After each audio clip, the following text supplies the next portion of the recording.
cours de leur vie, 25% des hommes et 16% des femmes auraient une expérience bisexuelle. Pourtant, seulement 1,3% de la population québécoise se considère comme l'étant.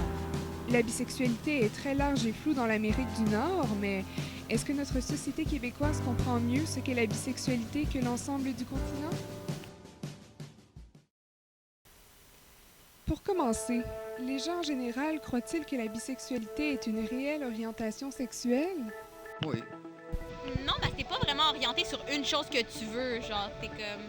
T'en as plus de choses que tu veux. Tu sais, t'es comme pas décidé vraiment. C'est ça, je pense. Donc, la bisexualité, c'est en fait une orientation sexuelle au même titre que l'hétérosexualité et l'homosexualité, qui sont les orientations qu'on connaît le plus, qui sert à définir en fait l'attirance envers les deux sexes, donc les hommes et les femmes. Ça m'est déjà arrivé d'en rencontrer qui sont comme, ben là, la bisexualité, c'est une étape dans ta vie.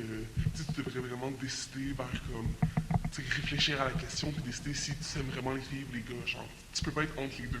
On dirait que ça existe pas. Sinon, le fait que, mais là, si t'es avec une fille, tu vas avoir besoin d'un homme. C'est une minorité de bisexuels qui ont besoin des deux sexes pour être satisfaits. En fait, il y a 3 types de bisexualité. Donc, il y a la bisexualité successive, qui est la plus connue, la plus répandue, qui est en fait d'être en relation, d'être en amour, d'être en contact sexuel ou amoureux avec des gens sans égard à leur sexe. Donc, ça peut être un homme, une femme, un homme, une femme, une femme, un homme. Donc, c'est pas important, là, ça succède, tout comme quelqu'un d'hétéro serait en couple ou en relation avec une personne une après l'autre. Donc, ça, c'est la forme la plus répandue. Il y a aussi la bisexualité simultanée, donc qui serait vraiment des gens qui sentent qu'il y a tellement de grandes différences entre l'homme et la femme, qui sentent qu'ils ont besoin des deux dans leur vie pour se sentir épanouis sexuellement et amoureusement. Donc, ces gens-là vont souvent être en couple polyamoureux ou en couple ouvert ou ne vont pas être en relation pour se laisser la possibilité d'être et avec des hommes et avec des femmes en même temps. Ça existe, là, c'est quand même commun, mais c'est beaucoup moins répandu que la première catégorie. Il y a aussi la bisexualité transitoire, qui est en fait l'identification à la bisexualité alors que la personne est un peu en questionnement ou en transition. C'est pour ça que ça s'appelle transitoire, vers une autre orientation sexuelle.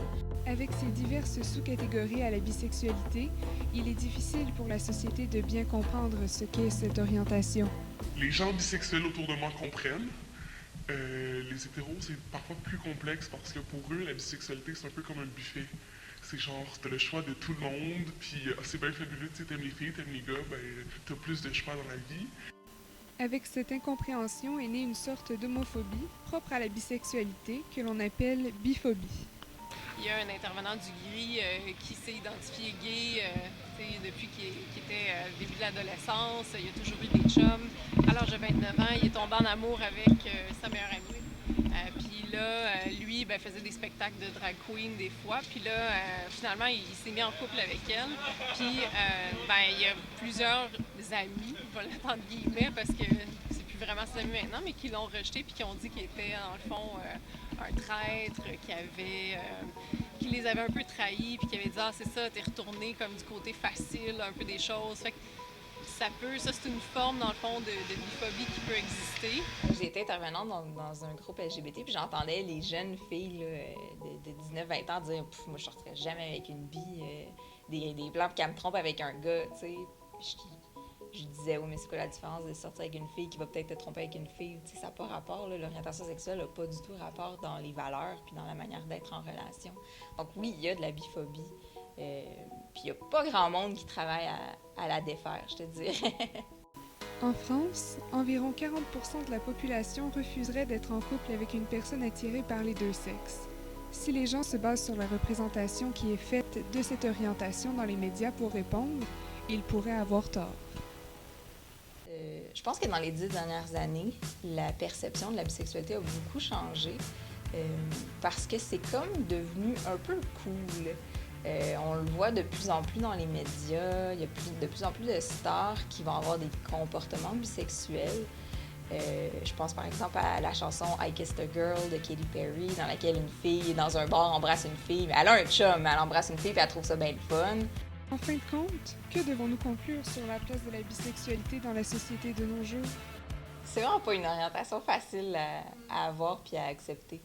Je pense que, je pense que les gens qui l'acceptent, cette orientation-là, doivent s'assumer puis doivent continuellement faire la démystification parce que les gens ont de la misère à comprendre.